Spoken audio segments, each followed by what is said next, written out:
Atmosphere has a huge impact on how we experience music. Whether you're writing ambient music, lo-fi hip-hop, neoclassical, even pop music, adding ambient elements to pieces has been a really effective way artists have added interest to the music for a long time. Today, I want to talk about some different ways to make them, how they've been used in the past, and show you what they sound like in practice. Hi, I'm Ryan from Ambient. Before we get too far, I wanted to clarify what I'm talking about when I say atmosphere. I'm not just talking about those huge reverb washes or endless drones, although those definitely have their place. I mean atmosphere in like a literal sense, everything that's surrounding the music. It could be the hum of a tape machine, the crackle of a record, the sound of the room a piano was recorded in, a distant field recording, a subtle layer of noise, or it could be a long reverb tail stretching out for infinity. All of those things become a part of the environment that the music lives in, and that environment changes how we experience what's happening in the foreground. I'm gonna break this video into 4 parts: reverb, texture, EQ, and movement. And I'll start with the most obvious, reverb. Using a reverb to create washes is probably the quickest way to make a soundscape. And I usually like to do this using a bus. It does come with a drawback, to me at least, of sounding a little cliche and less interesting, but if it's not the main feature of a piece, you can probably get away with it.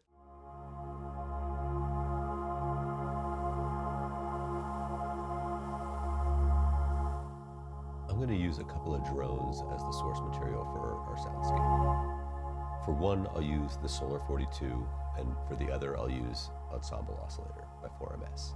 For the reverb on the Solar 42, I'm going to send it to Strymon Starlab. And for the Ensemble Oscillator, I'm going to work with a bus and Logic.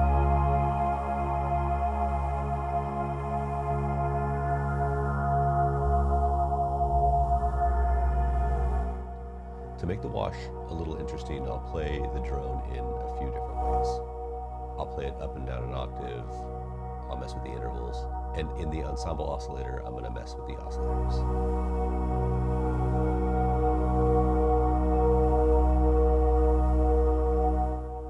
On Starlab, I'm modulating things like glimmer and shimmer, as well as messing with the cutoff of the reverb to give it a little bit more interest.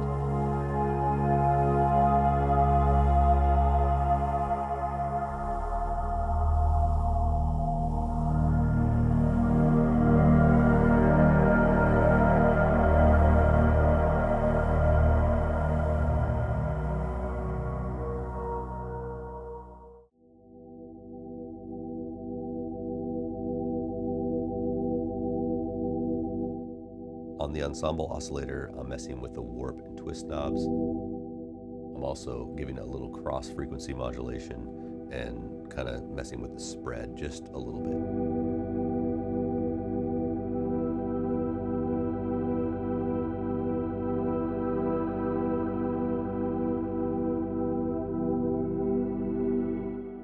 I also like to put the reverbs on a bus or two and make 2 different sounding washes and pan them left and right.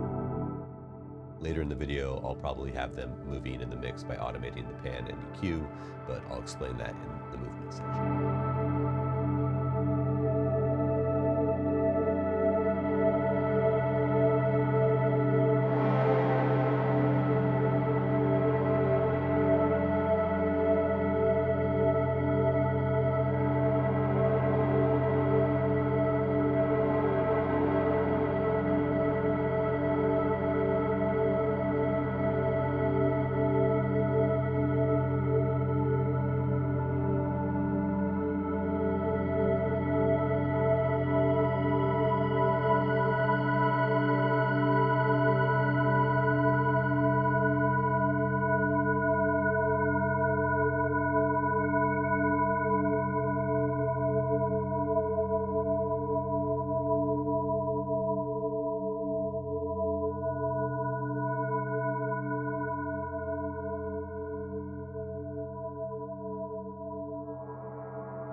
Texture layers aren't typically what come to mind when I say beautiful ambient atmospheres, but maybe they should be. Texture layers could mean anything from a field recording to like a modulated synth pad, manipulated audio, anything that adds character without asking for a ton of attention. I like to think of it as a layer that supports what's already there. It doesn't really have to add a melody or any harmonic weight. Maybe it mimics it, but if you stripped it all the way, the notes would still all be the same.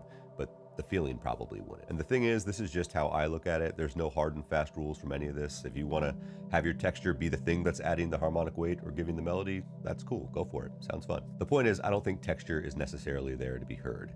It's there to change the way everything else is heard. You could add texture by adding something on top of the source material with something like a pedal, Euro-Rack module, or plugin. Put it on its own track and just kind of let them coexist together. That could sound like this.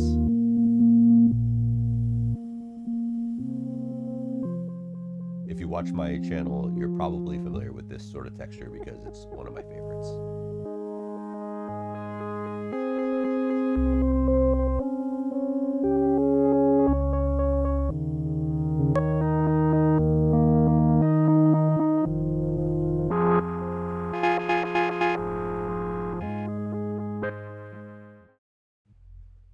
Another way you can add the texture is to the source material itself with modulating some aspect of it. I'll give the filter a small amount of modulation as well as a pitch of an oscillator.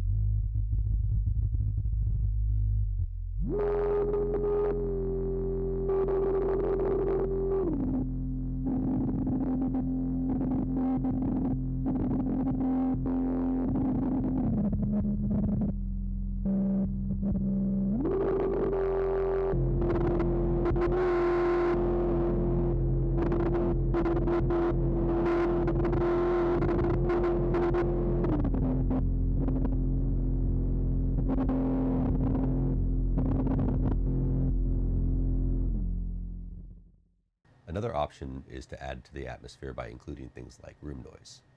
You could literally just set up a mic in the room you want the noise of, most times just the room you're recording in, and just record the space for a little while. Add it into the recorded instrument to get something like this.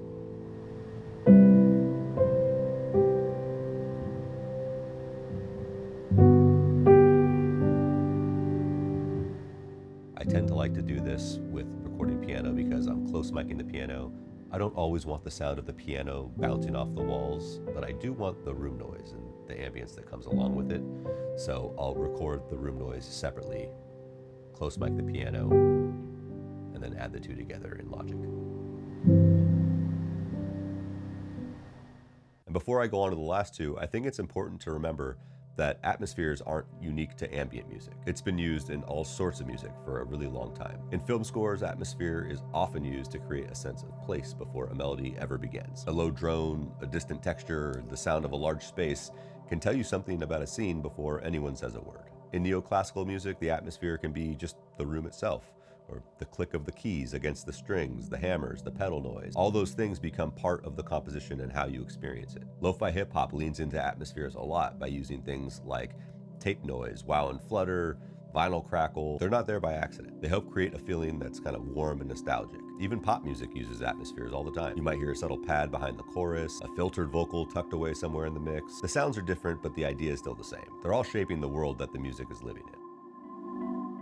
Okay, so let's move on to EQ. EQ is responsible for a lot and honestly should probably be its own series of videos. It's one of the biggest reasons a mix sounds complete and intentional. It can take a drum kit from sounding clear and big to warm and lo-fi. It can take a synth from sounding super alive to really mellow and subdued. It's responsible for the sounds we hear, literally the frequencies that we're hearing. And it's also something that I've struggled a lot with in the past. I'll spend an hour making a couple really cool synth pads and on their own they sound great, but they're taking up a lot of the frequency spectrum. And when I put them together, everything just sort of sounds muddy and it doesn't give me the atmosphere that I'm looking for. And what took me a while to understand is the goal isn't to use EQ to make these sounds sound amazing on their own. It's to make everything sound good together. Sometimes that means taking a sound that you spent time and energy crafting and then EQing it in a way that if you solo it, you sort of think it sounds like garbage, but once you put everything back together, it sounds much bigger and much more clearer and cleaner than it did before. And that felt really backwards to me. It was weird realizing that I wasn't really losing anything. The feeling I liked was still there. It was just being shared across the rest of the mix instead of living in one sound. I'm still learning how to use EQ better every time I mix something, but that idea alone changed the way that I think about it. I'm having to pick and choose what I want to show here because I can't explain it all in one video. I'll focus on one, carving out two pads to sort of live together better in the mix, and EQing a piano to change its atmosphere. Here are the two pads that I made. Together you lose something. They become a little muddy and just a little messy. If I EQ each of them so they have their own sonic space, they can complement each other much better, and the feeling that each one had on its own is retained when they're put together.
Movement is another really great way to build atmosphere. Sometimes it's as simple as adding just a little bit of modulation to a sound that's already there, and sometimes it means deciding which sounds are present at different times. And that's usually how I like to think about it.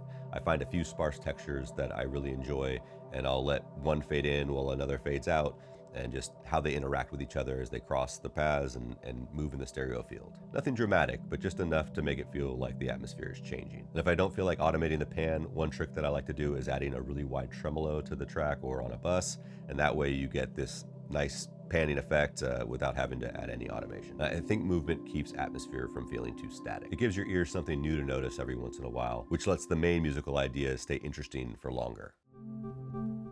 For this example, I'm going to have a couple simple elements drift past each other in the mix. The first is an acoustic guitar line with some delay and granular processing. The other is a little sample off the DFAM. So I'll use the reverb wash from the first example to put these moving elements behind it.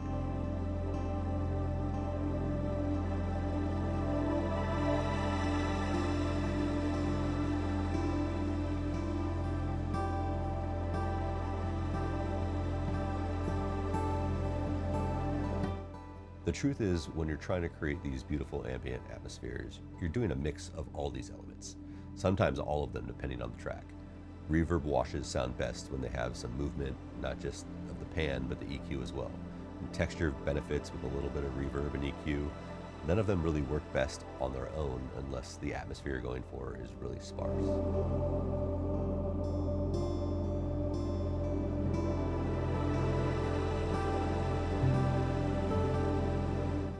Just like we choose instruments or even keys because of the feeling they create, we can shape the atmosphere around a piece to completely change how it's experienced. It just adds another way we can pull emotion from the material that we write. It's sort of like cooking. You can take the same simple ingredients, and depending on how you mix them together and heat them up, get a wildly different meal every time. Well, maybe not wildly, but I hope this helps you in the way that you think about atmosphere. If you enjoyed the video and want to support what I do, the best way to do that is probably over on Patreon.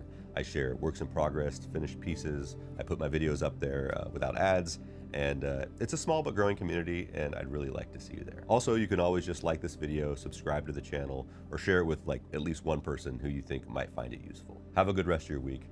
Thanks for watching, and I'll see you next time.